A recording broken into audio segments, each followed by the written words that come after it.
really like stepping back and saying, okay, what's the point of church? What's the point of these different things? Truly, what are we investing in, and what's the fruit that we want to see? Understanding the reason why you do what you do, it's good to understand that because it only makes your foundation stronger. I worked 3 jobs in high school so I could have more money to shop. Like that's what I was about. You were fueling the addiction, yeah.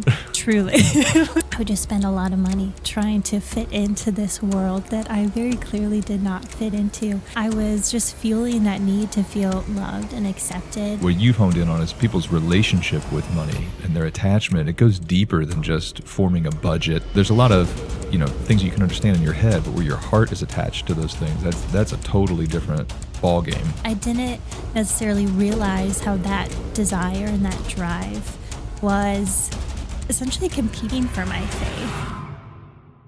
Welcome to First and Focused, the podcast where faith meets leadership. I know you're going to put me on the spot. I don't know what you're going to ask me to say. I'm Mark Greaves, and in each episode, I sit down with business and industry leaders who put God first in their work and stay focused on building his kingdom through their calling. I could sit here and talk with you all day. Keep up the great work, brother. The Lord is using you powerfully. I love you. I love watching what Jesus is doing in your life.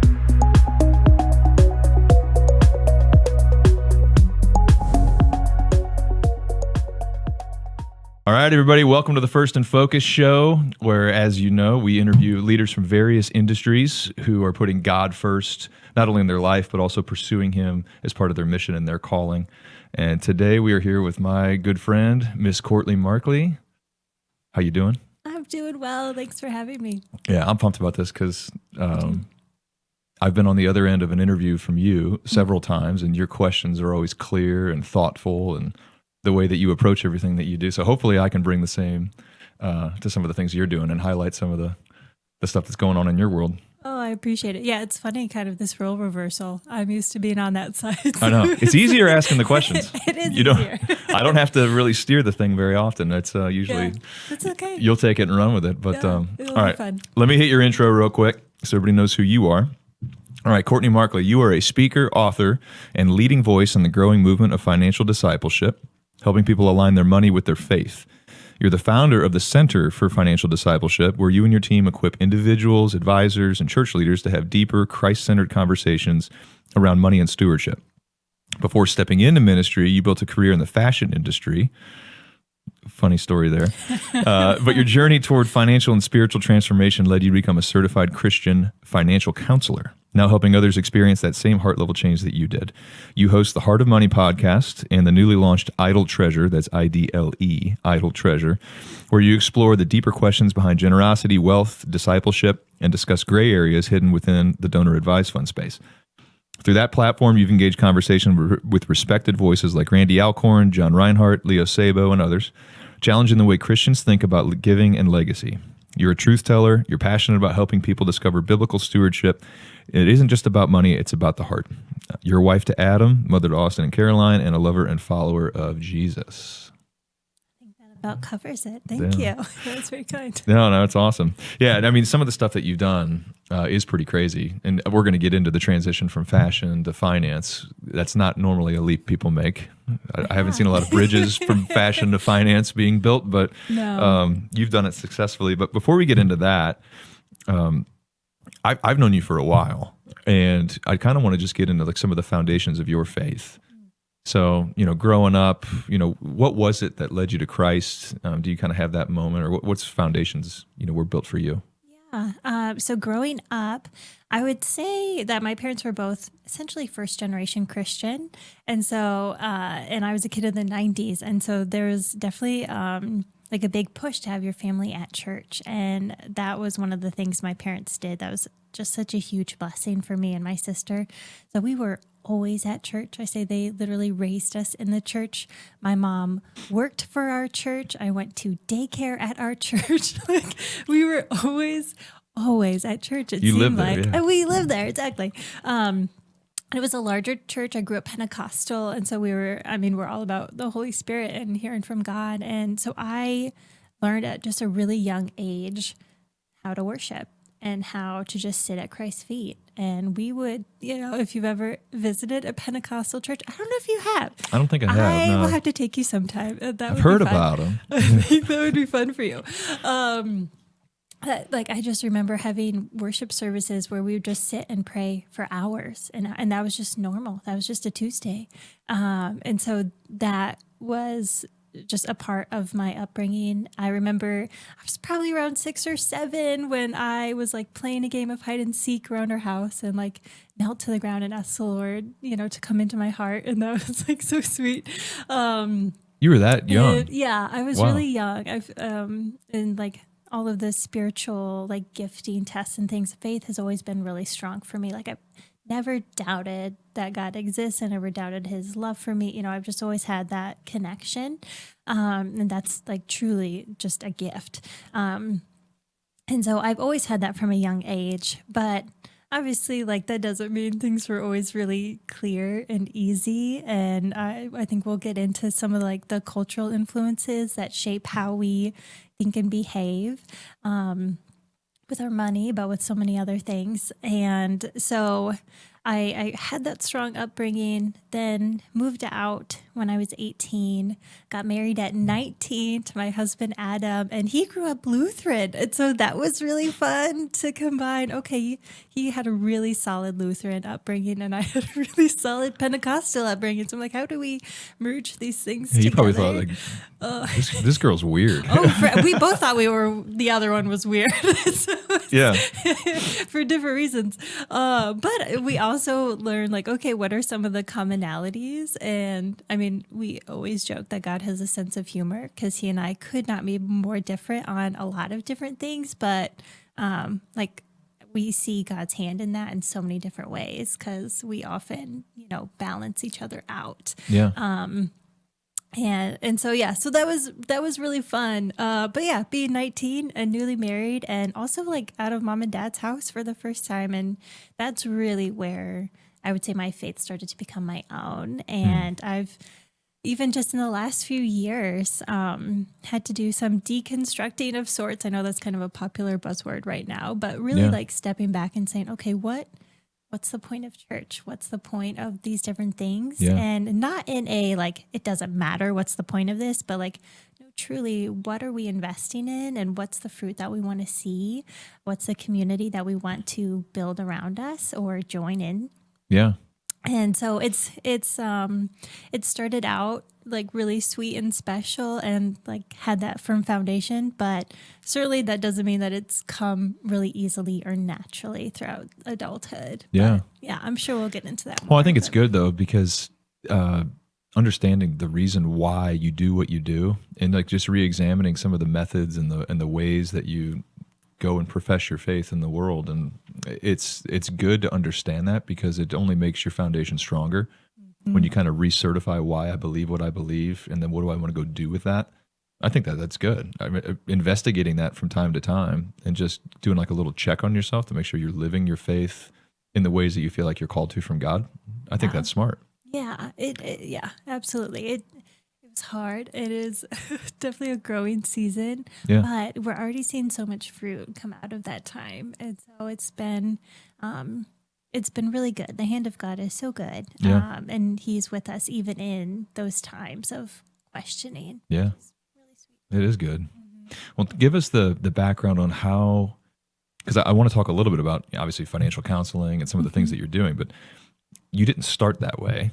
Right. And I think there's a really cool God story in that where he has a funny way sometimes of getting us on the path that his will is for our life. Yours did not go the normal route. So can you just tell us, like, how did you go into fashion and then how did that leap into finance? Yeah, it's funny. I feel like I did it backwards. Most people like start out with maybe the more boring career and then they change for the fun thing. And I kind of did the opposite. Not that, finance is boring at all. It's really exciting. Yeah, we've had a few finance guys on the show, but it's not the most exciting world. Yeah. It can be. It can be. I tease, of course. So as mentioned, like I grew up going to church and having that really healthy foundation, but at the same time, I'm experiencing the world around me that isn't necessarily Christ-centered, and it will pull you towards different things. And so at a young age, as I was growing in my faith, I was also growing in my understanding of just how culture works and how to kind of survive in this crazy world. And I started getting really involved in fashion. I loved clothes. I loved shopping. Mark, you would find me at the mall. Like if we could go back to like 2005 and you're like, where's Courtney? She's at the mall. Okay. Like that's where I lived. That's definitely a very 2005 yes, thing. It yeah. is. Malls today are not exactly as popular. Not as fun, probably. Yeah. But I mean, I lived there. I worked 3 jobs in high school so I could have more money to shop. Like that's what I was about. You were fueling the addiction. Yeah. Truly.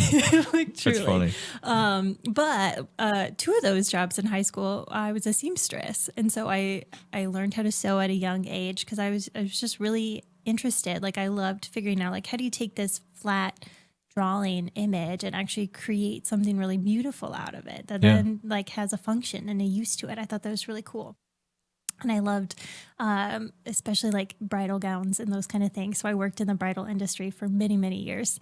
And I just thought that was so special. And I assumed I'd be making bridal gowns forever. And the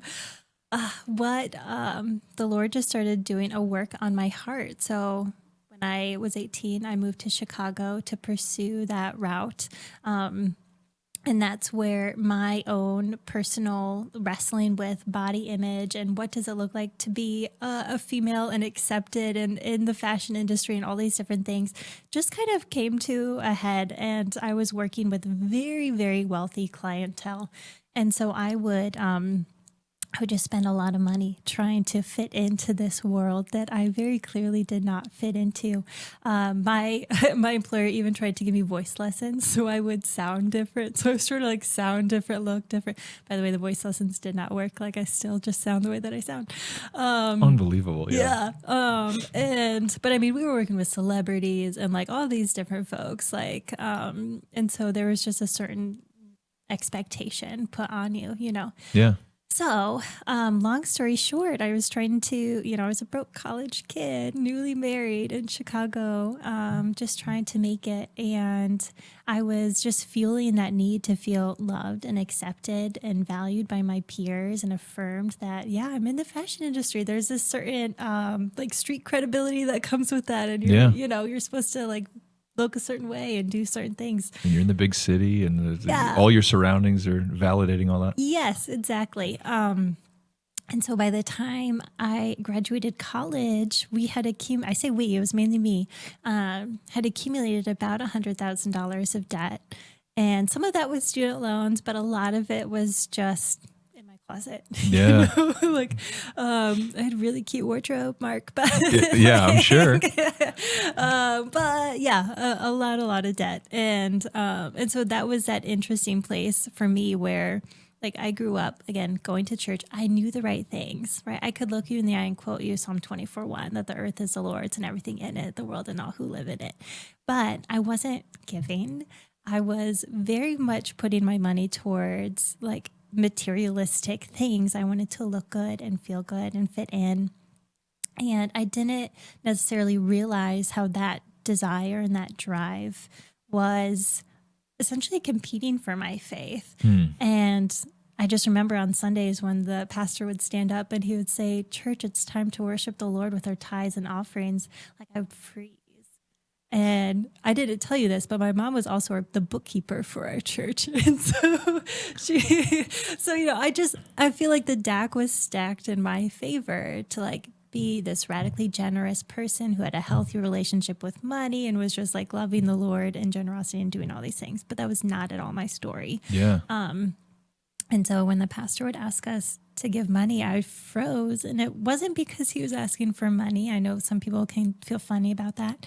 But I like firmly knew in my heart that he was asking me to surrender an idol. And I was just not ready. Yeah. And so it was easier for me to say, well, I just don't have money to give, even though I'm willing to go in debt for material things. Yeah, exactly. But I'm not willing to part ways with any of the material for the spiritual benefit. Yeah, it's exactly. Yeah, exactly. So there's a lot of people that are like that probably resonate with that feeling right now. But you've broken free from it. Yeah, and so it's only by the grace of God.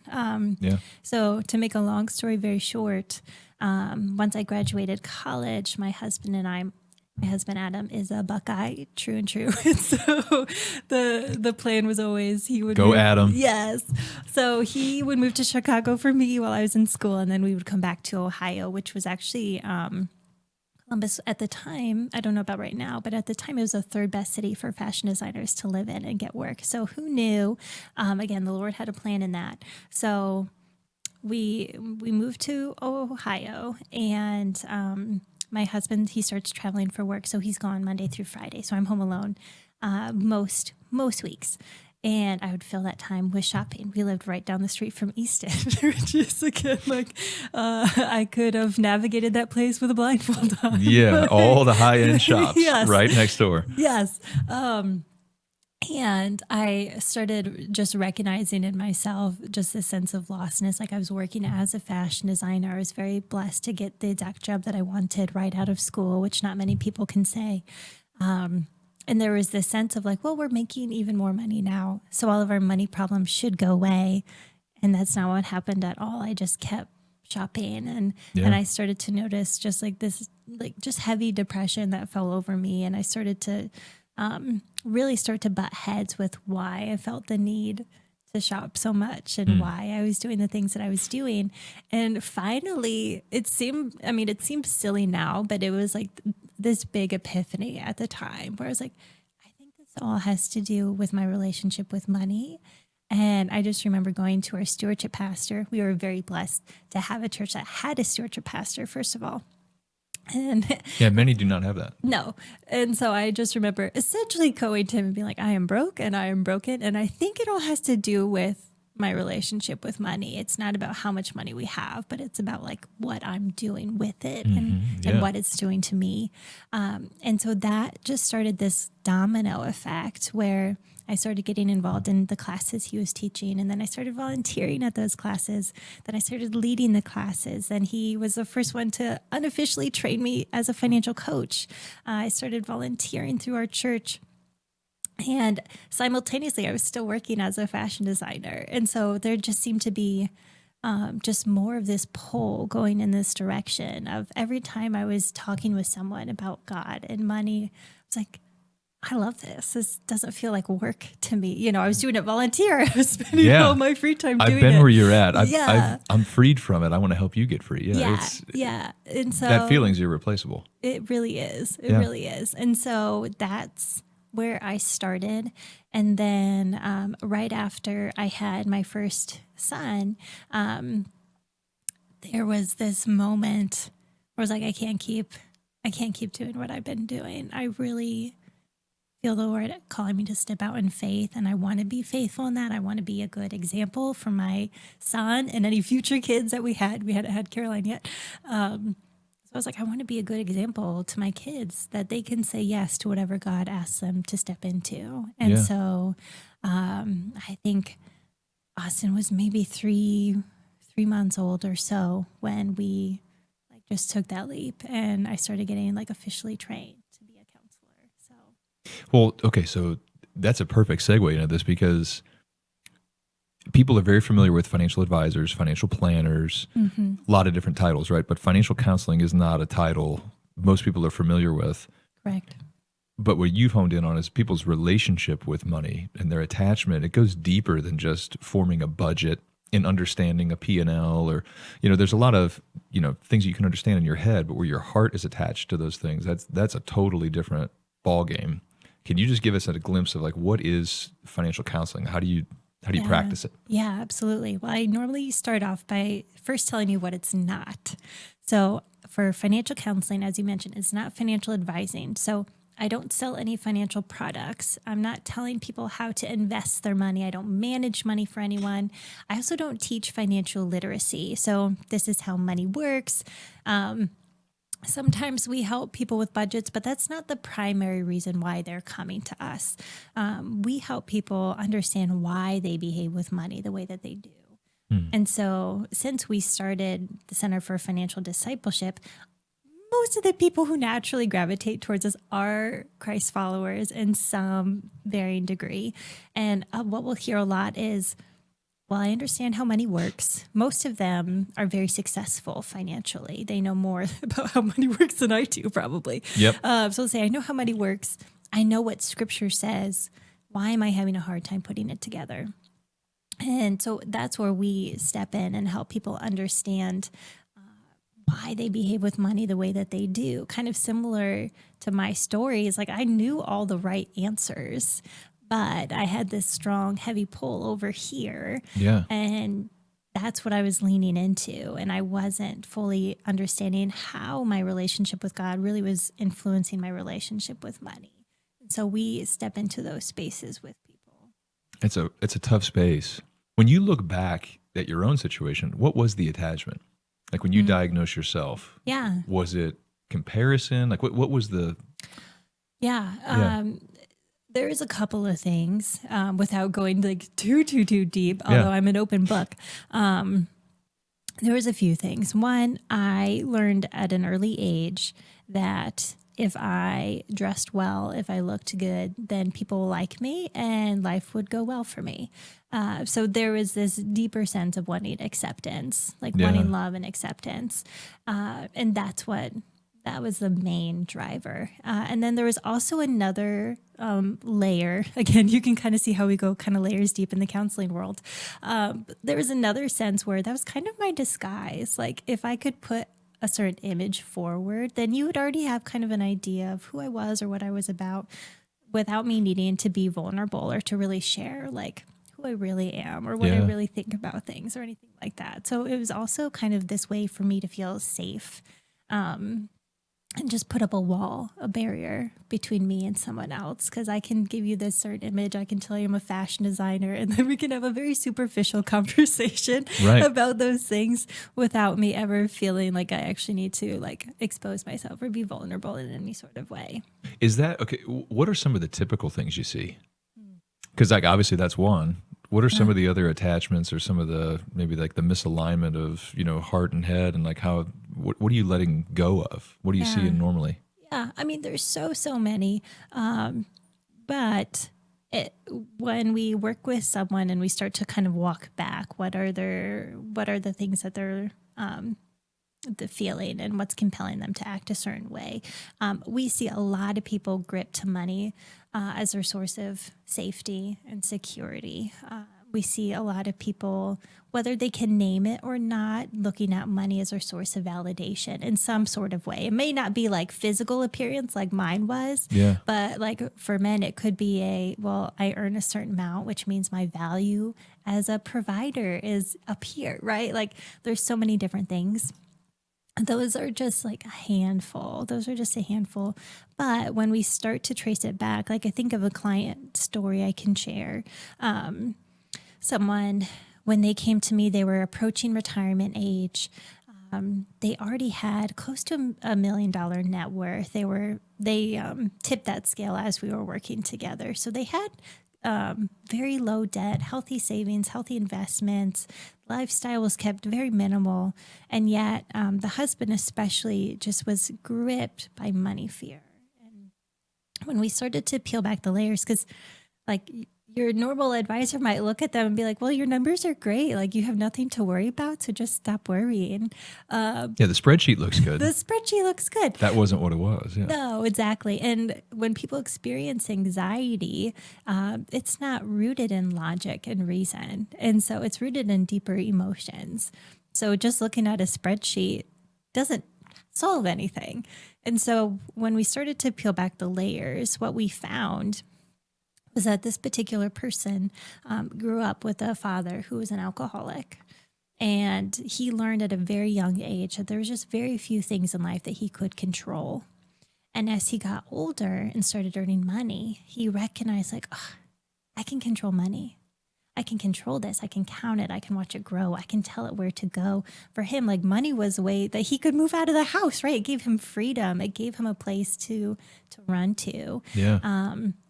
And so a lot of times we develop these unhealthy attachments to money, not because we're waking up one day saying, well, I'm just tired of trusting in Jesus and I'd rather trust in money. Yeah. But like, I don't know, no one's ever said that to me like out loud, like blatantly, but it's more like we live in a broken world and we experience brokenness and bad things happen to us, and we learn unhealthy habits as a way to protect ourselves. And so with this particular client, he saw money as that source of control, and that was his like safety blanket, right? Yeah. And then decades later, as he's starting to make that pivot from his earning years to his spending years, he started to feel that loss of control again. And it was just starting to spiral. So what we find... That's where the fear comes in. Yeah, that's where that the makes fear sense. comes in. Yeah. And so like you could show him on paper, he's going to have $10 million, right? Like it didn't matter. It didn't matter. The The starting point didn't matter. The fact that it was drawing down and he was no longer in control totally of its accumulation. Yeah, you had to break that off. Correct. That's exactly it. So I've learned to just really enjoy talking to people about their money for these reasons. Like I just always anticipate that there's some sort of healing. Sometimes it's not that traumatic, right? Sometimes it's very nuanced. Like I had a very like healthy upbringing, and yet like there was still these things that I grappled with, right? Yeah. So sometimes they're really traumatic and sometimes they're really nuanced, but it's amazing just as they snowball, like how big of an impact they can make on us and how we show up in the world and how we experience God and live out our faith. Yeah. So it's really fun to step into those conversations with people. So how do you, money and faith are two of the three things or four things that people typically don't talk about. I've always said, don't talk about religion and politics. Don't talk about money. Right. You pretty much just step right into the middle of the faith and money conversation. Mm-hmm. It's filled with anxiety. It's filled with fear. There's a lot of stress. It's like a heavy space to be in. So what do you do to like manage the weight yourself? Because you're in these conversations every single day. Yeah. So how do you handle it? A lot of prayer. A lot of prayer. There have definitely been moments where most of my clients I meet through Zoom nowadays. So we work with people all over the country, but there have definitely been days where I close my laptop after a session and just cry for a minute and just like, oh my goodness. Just like have to like give some things over to the Lord. It is a really heavy space, but I also just see so much beauty in it, and I see so much goodness. And the reason why we started Center for Financial Discipleship is because I wholeheartedly believe that money conversations are the easiest way to start having gospel conversations with people. Even though many of the folks nowadays, when I first started, even up to the most recent years, it was about 50-50. Half my clients were Christian, half non-Christian. So it was great to be able to insert those gospel conversations. But even when people come to us and they say, yeah, I believe in God, or yeah, I'm a Christian, there's still so much to unpack there. Like we never assume anything. And what we often find is like maybe they believed in God as a kid and they've slowly been drifting, or they haven't gotten plugged into a good church community, or they're one woman recently disclosed, like, I believe in God, but I don't feel any kind of connection to God at all. And so, like, I just get excited to get to step into those spaces with people. And so it can be really heavy and it can be somewhat burdensome, but there's also just this, I'm going to say, like, restfulness that I get, or this peace of mind, knowing that it's truly like God working in their hearts and stepping into these conversations, and I get to kind of facilitate, which is really just really a big blessing. Yeah, but it's really heavy, and I've had people kind of curious about financial counseling. That's one of the things that we're doing at CFD, is helping to train and equip other people who also want to step into this work, because there needs to be so many more people doing this work. But we definitely have times where people are like, I think I want to do what you do, but I'm not sure if I do want to do that, because they are uncomfortable conversations. Yeah, they are. Much of the time. Well, speaking of uncomfortable conversations, I know that part of how you guys have structured CFD is also working with pastors and how to have some of these conversations with either their congregations from the pulpit, or one-on-one with, those who maybe want to invest in the church, and maybe are a legacy partner of a church, and there's things that they want to do with their money. But pastors a lot of times feel not very equipped to have money conversations. What would you say to like the business people sitting in the pews and then the pastors on what's the disconnects that you're finding? How are you coaching pastors to be able to basically talk people through this? Yeah, absolutely. I think you hit it on the head that most pastors don't feel equipped to step into money conversations because the majority of pastors I speak to have not been taught, like when they go to seminary, they haven't been taught how, like a theology of money and possessions. They haven't been taught how to lead people in financial discipleship.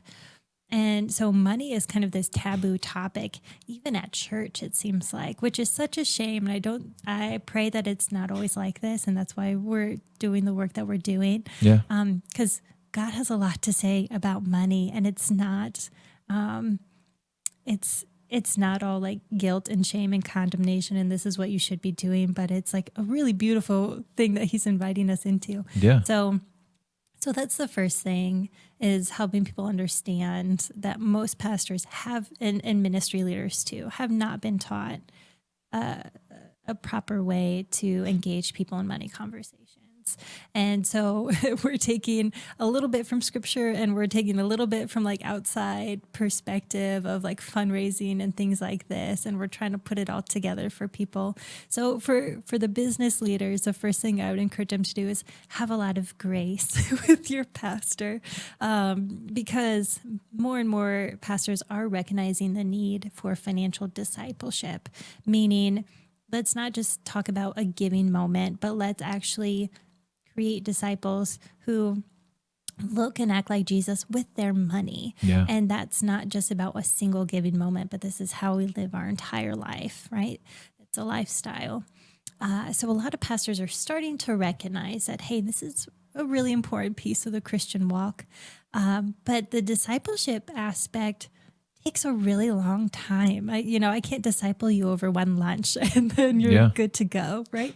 So a lot of pastors are trying to balance this. I want to create disciples, but I also run a ministry, and the church has real financial needs today. Yeah. And so there's this kind of like push-pull, this uncomfortable tension that a lot of pastors and ministry leaders sit in, where we need money today. But I also want to invest in you long-term, because it's not just about this giving moment. It's about truly like, how is God shaping and influencing every area of your life, including, especially in the West, like how you use money. And I say especially in the West because it seems to be the one thing that most of us don't want to surrender. And it's like a really big struggle. So that would be the first thing that I would say for business leaders, is have a lot of grace, but also don't shy away from uncomfortable conversations. There are ways to talk about money well that lead to, stronger relationships and flourishing of all kinds. And then there's ways that maybe don't. Yeah. And I would encourage people, like, if that's happening where you're like, oh, this is actually making me feel a little icky, or it's making me feel a little uncomfortable in certain ways, have some grace and assume that that's not the intention. Assume that the intention is good. The sticker I have, I'm going to botch it, but it's from one of your CFD events. But it was like, is my relationship with money bringing me closer to Jesus, right? Like that's the goal, is our use of these tools and our use of these resources, all of it should be growing our relationship and bringing us closer to Jesus. Correct. So I think if you're just like someone listening to this and you're like, is my relationship with money good? It's like, or is the ways that you're using it, do you feel like you're growing closer to the Lord and closer to his heart and his will for your life through your use of the tools and resources that he's provided? Or is that a barrier to him? And like a gut check moment, like I think everybody kind of knows, like, what side of that am I on? And do I have some work to do? Like, I don't know. Is that why you guys asked that question? Yeah, that's exactly it. Creates a lot of clarity. Yeah, exactly. Because I think in the Christian context, we've kind of been taught, well, if I'm giving a certain percentage, then I've checked that box and I'm good. But that's not in scripture. So I think we have to look at it holistically. And so we use that question, is your use of money drawing you closer to Jesus? Yeah. Because it kind of reframes our mindset so that we're not asking, well, like, what percentage am I giving, or how much am I giving, or how often am I giving? It's not a dollar amount. Yeah. It's not a dollar amount. It's not only about giving, right? Like there's so many other ways to use money for God's glory, but is my use of money drawing me closer to Jesus? Yes or no?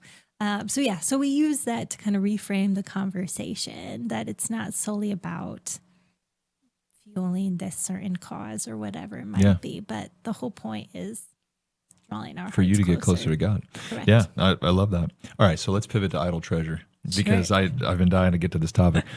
I love the series, so I would love for you to describe what it is. And I said in the intro, it's IDLE. So a lot of people think it's IDOL, like money is an idol. No, it's idol, like it's sitting on the sidelines. Yeah. There is treasure that has been designated for the kingdom that is on the sidelines right now to the tune of $325 billion with a B, sitting in donor advised funds in America, right? Or is that worldwide? That's in America. That's just in our country. Yeah.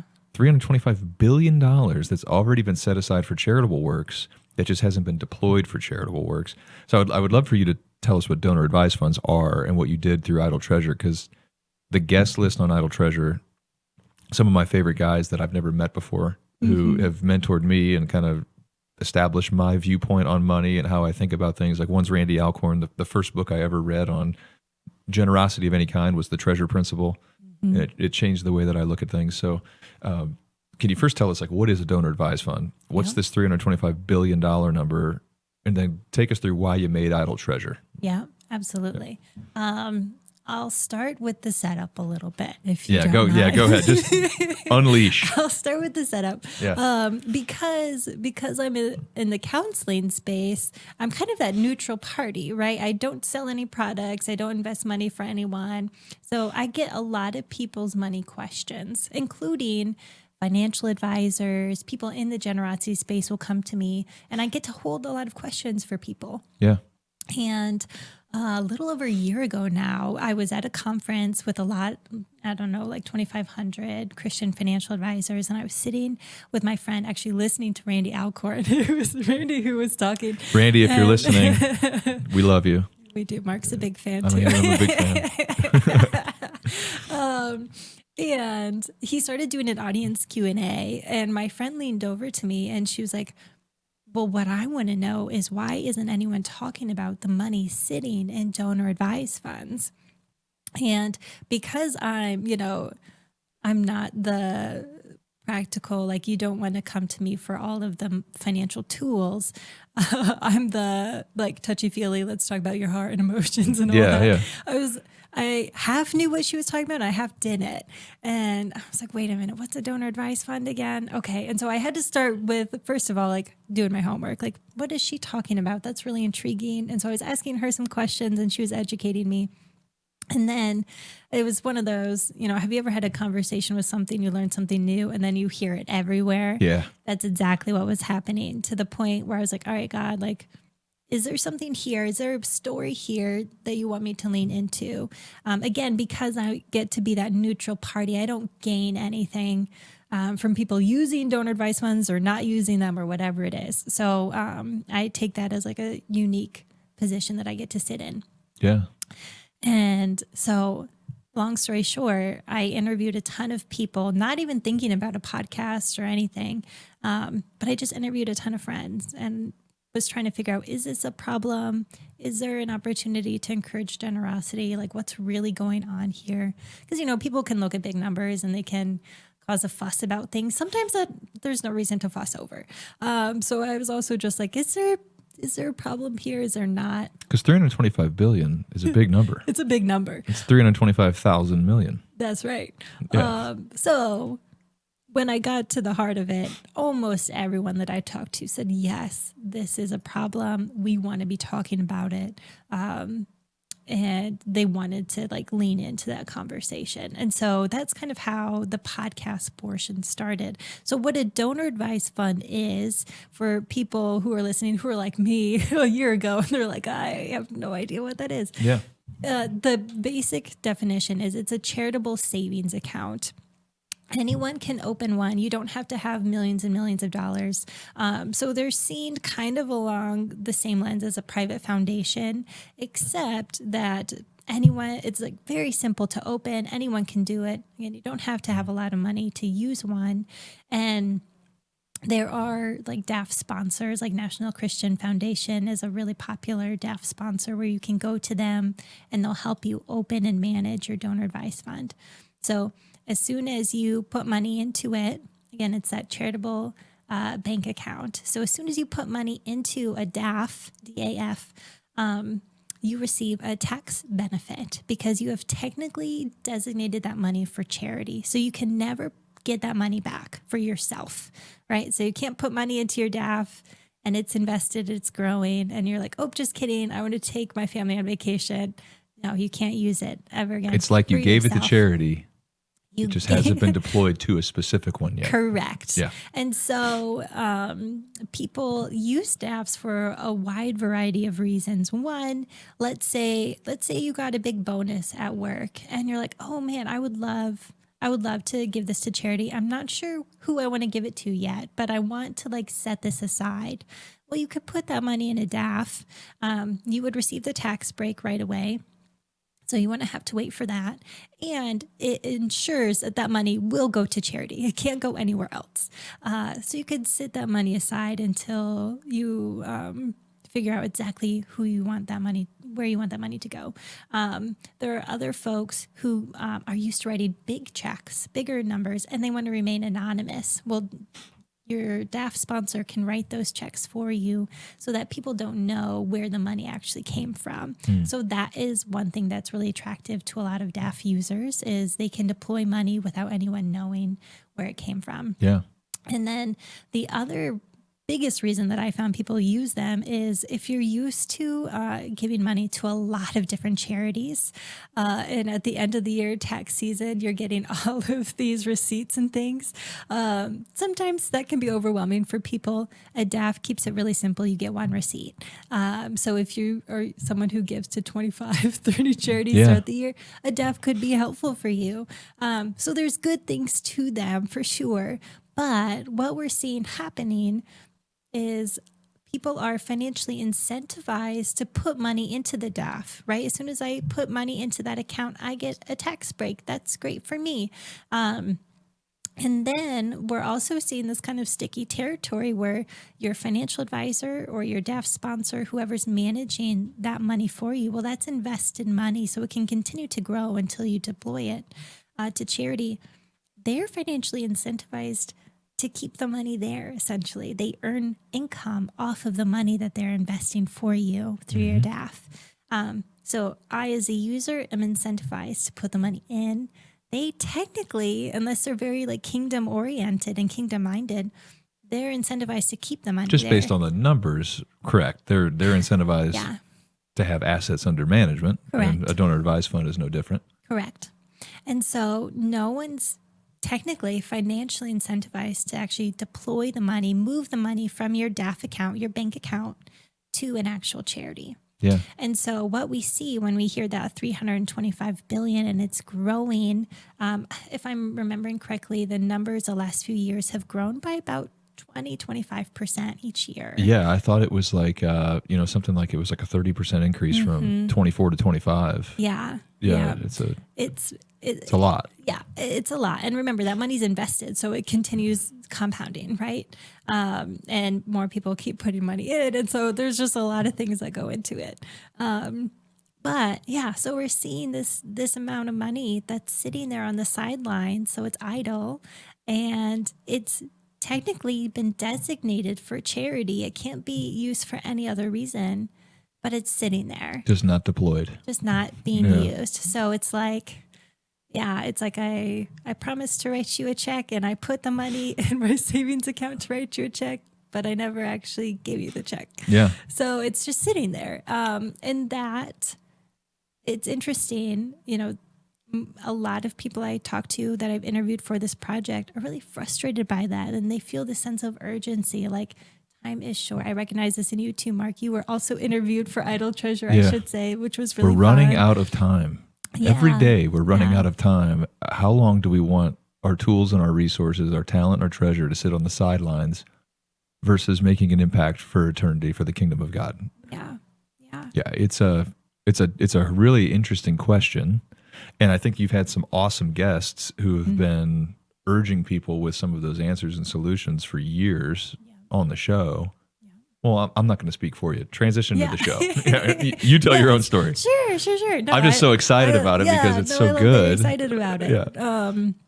So I took a lot of time, again, just interviewing a ton of people, knowing that I feel like I sit kind of in the same seat as the listener, who I'm like, maybe I don't know a ton about this problem and I'm trying to learn. So I took that posture of, I'm really just here to learn. I don't know if I have an opinion yet. Like I want to just like hear all of the things. Like, so if you think that, it's okay for money to be sitting in DAFs, great. Tell me why. Like, what are you seeing happening? If you're like absolutely enraged by the money sitting in DAFs, great. Tell me why. Like, what are you seeing happening? And so I tried to, as best I could, kind of sit in this middle space and hear from all of the different angles. And so I interviewed a ton of financial advisors, DAF sponsors, so folks from National Christian Foundation came in, which was really kind. Ron Blue, who helped establish like the modern donor advice fund and like the Christian financial industry, which is like so fun. I'm sure his vision in the beginning wasn't that this would all just accumulate and sit in these accounts. Right. Yeah. And so it's been really cool. And then a ton of authors in the generosity space, like Randy Alcorn, like John Reinhardt, and then also some biblical scholars, like Dr. Gary Hogue, Dr. Craig Blomberg. So we're trying to get it from all these different angles to see like, okay. And then also like we got to interview a young inheritor who is managing a DAF as her vocation. And just like getting to hear all that was a really cool story. Like her vocation is giving this away well. Yeah. Yeah. So there's some good things about DAFs for sure. Correct. Yeah. So we're trying to just like examine all these things. So if you're to listen to Idle Treasure, what you'll hear is that this isn't just a story about donor advice funds, but this is really about all of us. Like, because even if, let's say you and I don't have a large amount of money sitting in a donor advice fund, well, we probably have some money in our personal savings, bank account, investment accounts that could be deployed to kingdom causes that we're hanging on to. Yeah. And so, and again, that's not meant to be a point of judgment, but just simple observation. Like we're all doing this in some varying capacity for the most part. Yeah.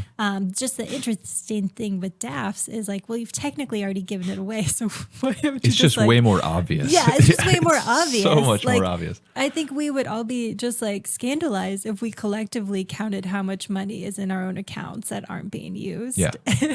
Yeah, this isn't finger pointing at all, but this is just calling out a situation where that money has already been designated for charity. We can't say it over and over again. Yeah. Knowing the level of need and the gaps that need to be filled and the opportunities that are out there to go fuel the work of Christ in our communities. That's what it is. It's like it's the lowest hanging fruit. It is. It's the easiest thing to point at. And Correct. So what we do with Idle Treasures, we kind of use the DAF story kind of as guardrails to bump up against, but at the same time, we zoom out and we look at the Christian walk in general, like what's happening in our cultural moment and how people are relating to God and money that's making this happen, because it's not a one-off. Like we could also, and we mentioned this in the podcast, like we could look at private foundations that has close to $2 trillion with a T. Yeah, that's insane. Dollars sitting in it. Same story. Like you can solve almost all the problems with that amount of money. It's insane. Like it's, again, like our minds can't comprehend how much money that is. Yeah, you can't solve all the heart level problems, and because it's the Holy Spirit has to do that. But you can meet a lot of the tangible needs with that money. Like I'm not sure that there's one that couldn't be met with that amount. Yeah, and so it's easy to point at those things and just start, again, get curious about them, not judgmental, but let's be curious about it. But then let's also like have a heart check for ourselves to say like, what about this story is true of me? Yeah. And what might God be trying to reveal in my heart about how I see him, how I relate to him, and how I'm using my money. What have I been holding back? What have I felt compelled by the Spirit to do that I've been unwilling to do? Where I know that my obedience would impact eternity there, but my temporary holdback, whatever that is still in my way. Yeah, there's a lot to be looked at from that angle. Yeah, absolutely. So, I wanted this to feel like a project with friends, and I'm very blessed to call a lot of these folks friends who have participated and been interviewed for it. And it's been really special just to see it unfold and how people start to react to the different Well, I would stories. encourage anybody to go check it out, because this isn't just like a typical podcast where you're sitting down just interviewing somebody, kind of like we're doing now. This is a story, and there's an arc to it where the way that you lay it out, there's a pretty deep level of understanding that I think is obtained if you listen to the whole story. I've listened to every one so far, but also each one's convicting in their own way, where they do that to you. They make you look at your own life, and they make you re-examine some of the ways that you have a relationship with God and money. It's been really good for me. I'd encourage anybody to check it out. All right, so let me transition to this. This is a question I have to ask you, because store your treasure in heaven is a quote that we hear a lot. Like in Jesus says, like, where your treasure is, your heart will be also. Like, store it in heaven, where it's not going to be destroyed, where it'll last. Yeah. This can be confusing to some people, and especially if you haven't spent a lot of time examining this space. So there's not going to be dollars used in heaven. Like when Jesus tells us to store our treasure in heaven, when you're coaching your clients, how do you make that make sense to them? Yeah, that's a great question. That's a really great question, because you're right. A lot of folks, again, we haven't been taught the theology of money and possessions unless you really actively are seeking that out, right? Yeah. And so that can sound really confusing for people. And even the idea of like having rewards in heaven can make people feel a certain way or feel a little uncomfortable or uneasy. Yeah. So that idea of, what do you mean, like storing up treasure in heaven? Like, I love to unpack that with people. So it comes very famously from Matthew 6:19. It's directly out of Jesus's mouth, right? Do not store up for yourselves treasures on earth, but lay up for yourself treasure in heaven. And then he goes on to say, you cannot serve two masters. You either love one and hate the other, serve one, despise the other. You cannot serve God and money, or God and mammon. And Pretty specific. very Call out.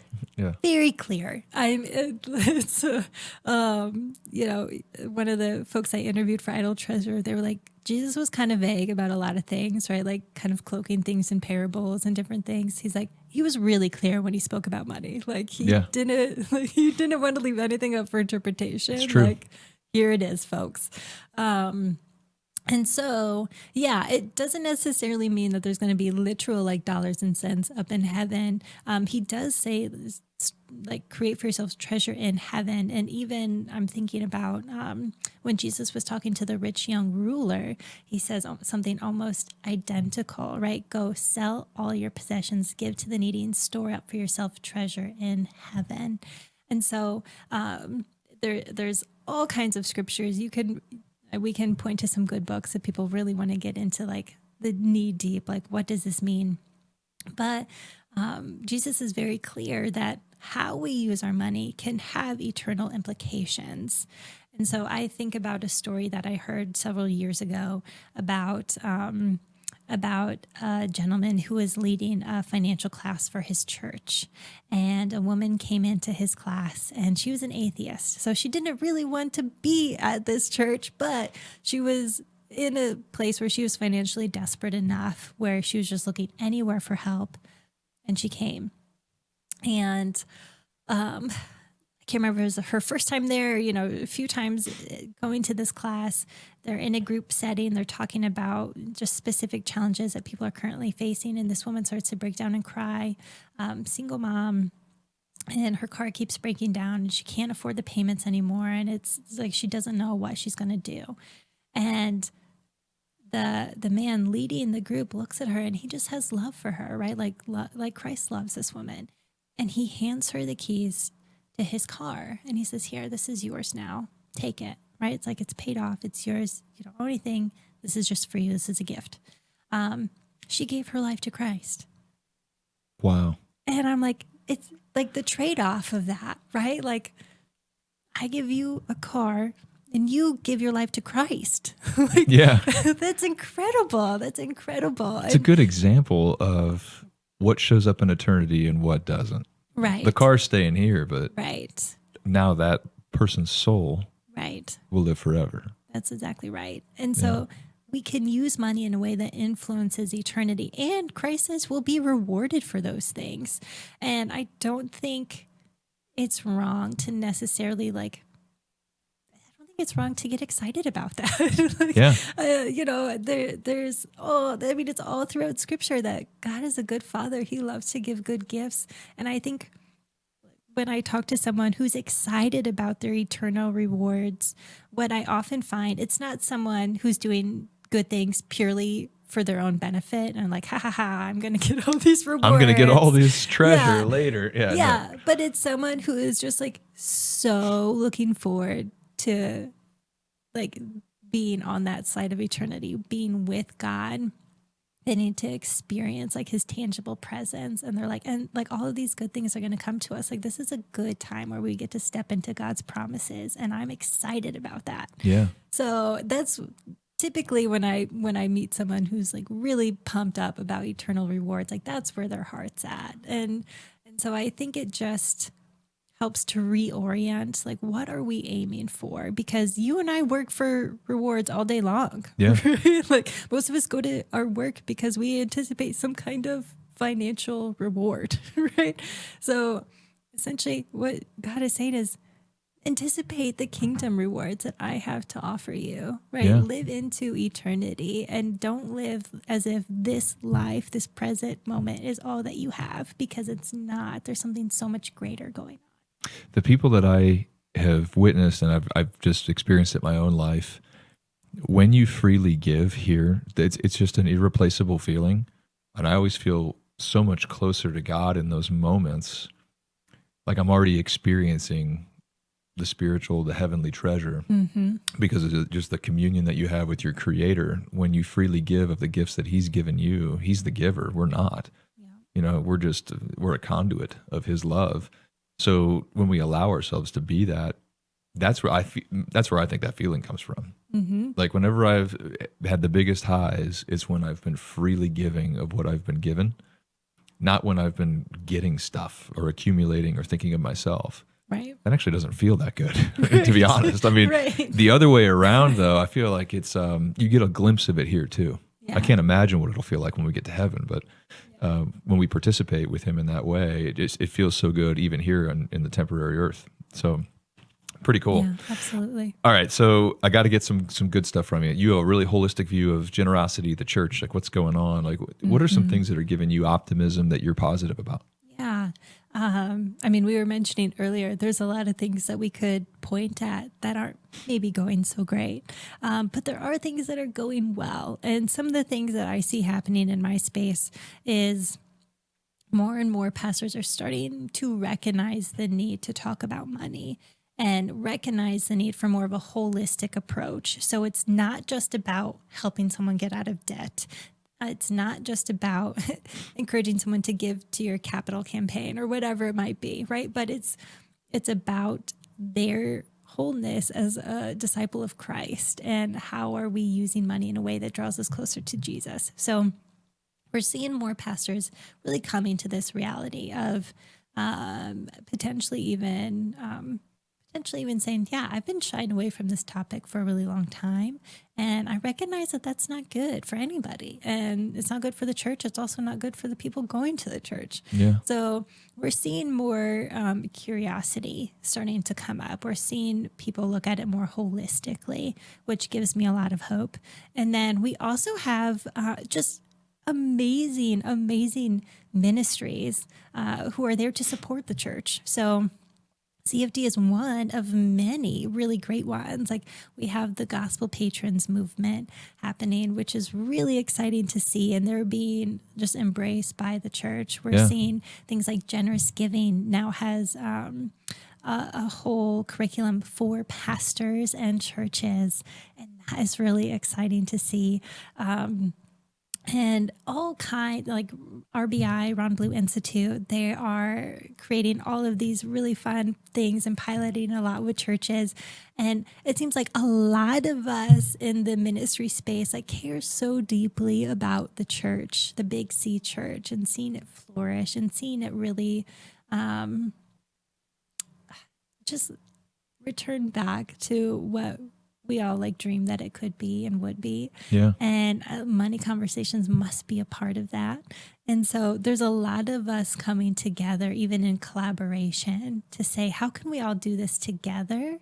How can we encourage the church and equip the church together? So it's not like one organization trying to pump up their, brand or whatever it is, but it's like we are all here to serve the church. And it's really exciting when any of us gets, success in that space and more churches are coming to understand what it really looks like to embrace financial discipleship as a whole. So, as the body of believers, each one of us needs to get more in touch with our Heavenly Father and His call on our life and participate.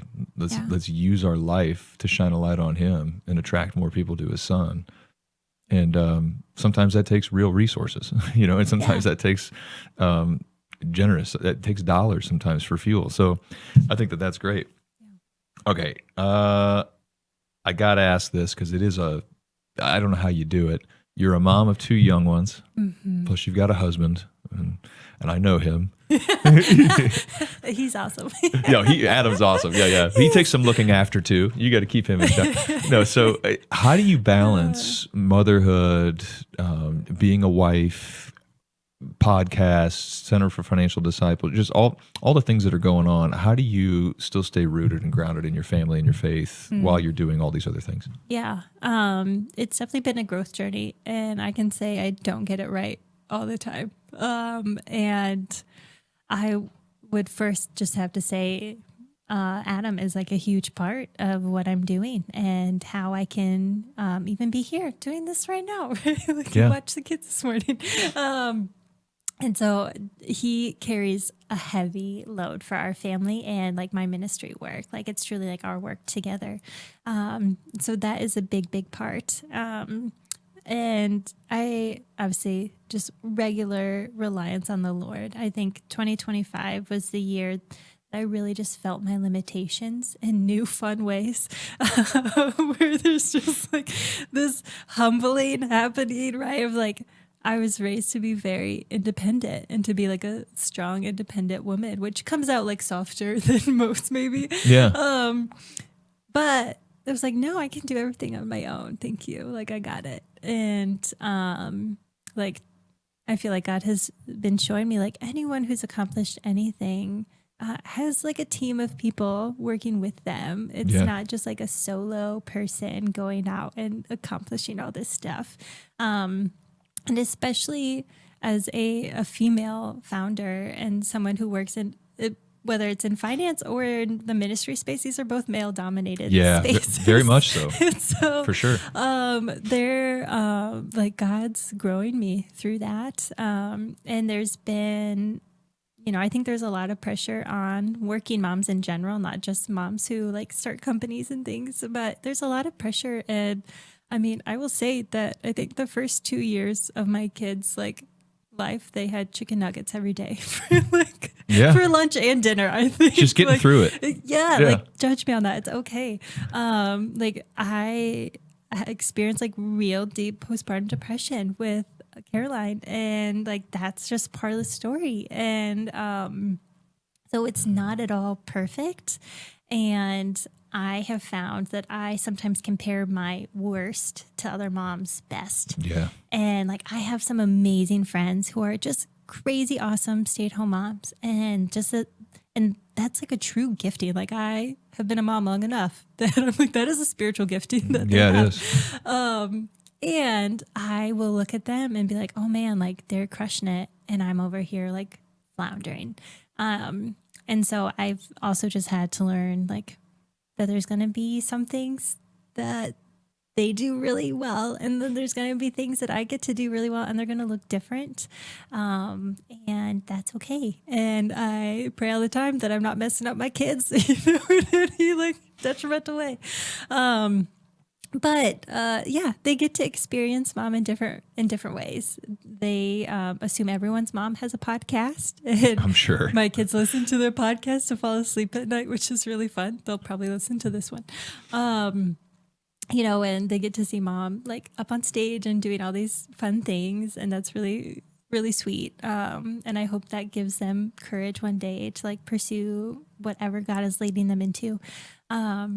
But yeah, I had to learn that, and I'm still learning that I can't compare like my worst days to other people's best days. But I certainly never want to come off as I have it all together all the time, everywhere. It is always just amazing. It's not possible. Well, first off, it makes sense that your kids listen to finance podcasts to fall asleep. Of course. That would put any kid to sleep. Yep. So at least you've got tons of great lullaby material, apparently. But just knowing you and knowing your family, your kids are fantastic.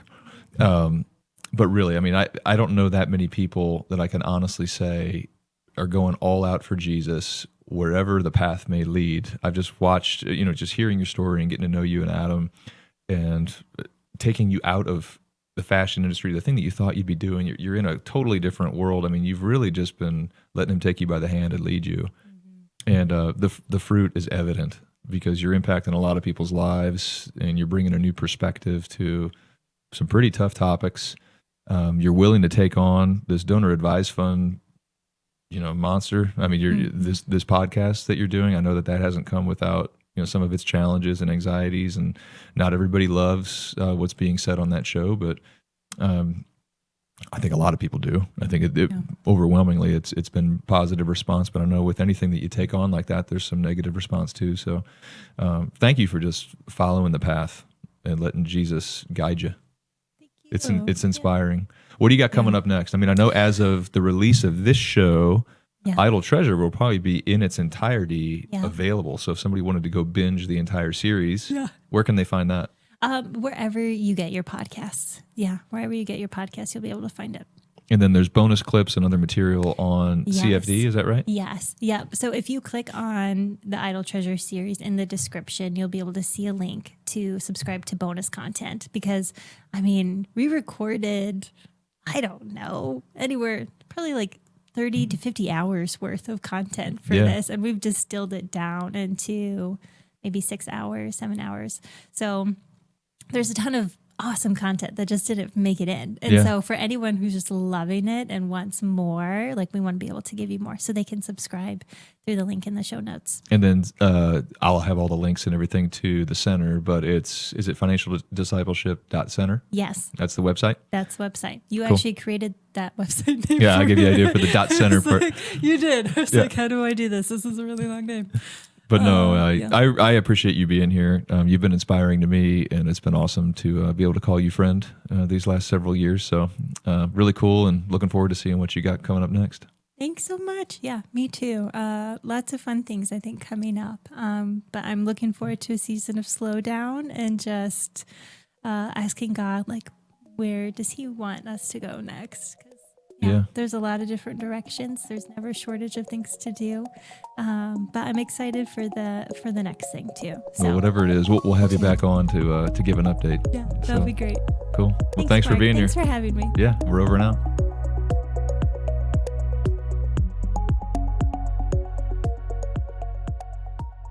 Thank you for watching the First in Focus show. If you enjoyed today's episode, make sure to hit like, subscribe, and then share with a friend.